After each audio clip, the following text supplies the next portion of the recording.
Hello YouTubers, this is the Noobifier and welcome to what you need to know about patch 2.6. Let's begin. The biggest changes are within flight physics. We've known about massive speed changes and a core rebalance for several months now. Dogfighting in 2.6 is completely different. What you see today has already been balanced through Evocati and through the PTU to get it to where the devs want it to be. SCM or Space Combat Maneuvering speeds for the ships were reduced on average by 50%. Rotational and transitional rates were also reduced.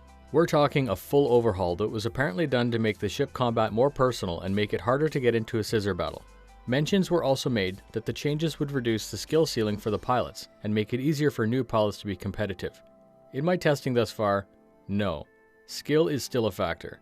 Skill and practice will always be an advantage in any competitive environment providing there's an equal playing field. I put some serious time into the new flight models. I'm quite used to it now, but I still long for 2.5 sometimes. It's somehow less exhilarating to dogfight and the rebalance does not fully make sense with the lore. It's not a complete loss and I think over time I'm just going to get used to it and love it. The biggest change of 2.6 was actually the full removal of cruise mode, a needed step in the right direction. To me the old system made no sense whatsoever. So now when you're in SCM, rather than selecting cruise, you can simply trigger the afterburner.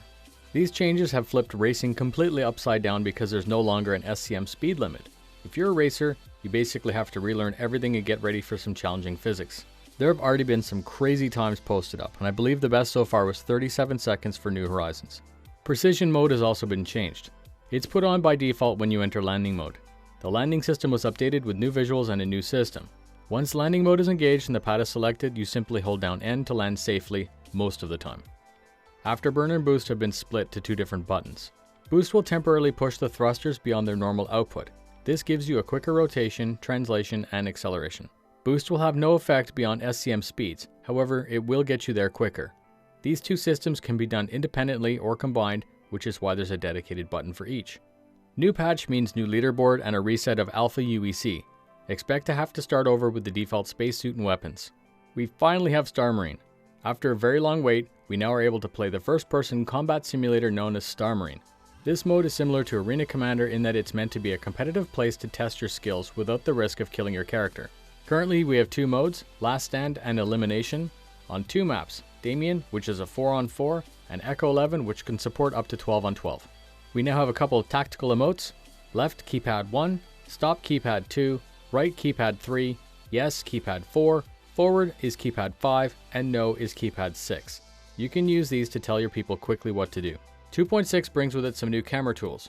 The camera modes will give the player more freedom when recording footage, which is perfect for content creators or machinima directors. 2.6 also launches 4 flyable ships and 4 flyable variants. The Drake Caterpillar, which is the long-awaited super modular multi-purpose ship. This game asset is stunning. If you have one, you're in for a treat. The Drake Herald, the data-running data interception ship, which will offer some unique gameplay in the future.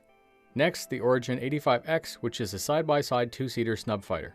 This is the ship that comes standard with the 890 jump. This is the only snub fighter with a quantum drive, so take note of that. And finally, the Hoplite is available.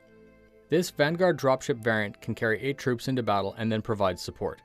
The 4 quasi-new variants of familiar ships are also now available in-game. The Hornet Wildfire, the Avenger Renegade, the Gladius Valiant, and the Sabre Comet. They were launched on the anniversary sale, and if you didn't know, these are regular ships with an alternate loadout and a fancy paint scheme. And don't forget about the new content. Without spoiling any of the fun, you should be on the lookout for some new things to do within the PU. There's a vending machine mission, there are new things to salvage around Yela, the ICC mission received some more content, and the PI mission also received some more content. And best of all, for you pirate types, the Grimhex bar is now open for business. Spectrum is the replacement to the current forums. It's going to obviously include new forums, but it'll also bring with it updated org management tools, improved chat, and voice comms. The first iteration is being implemented, so we now only have access to the forums. Go and check it out and please offer feedback. I'm actually quite interested to see how the org pages are made up in the future. And that's it. I hope this no bullshit quick start guide gets you up to speed in enjoying patch 2.6. If you're new to the channel, please take a look at some of the other videos and subscribe for future updates like this. Stay safe, and I'll see you in the verse.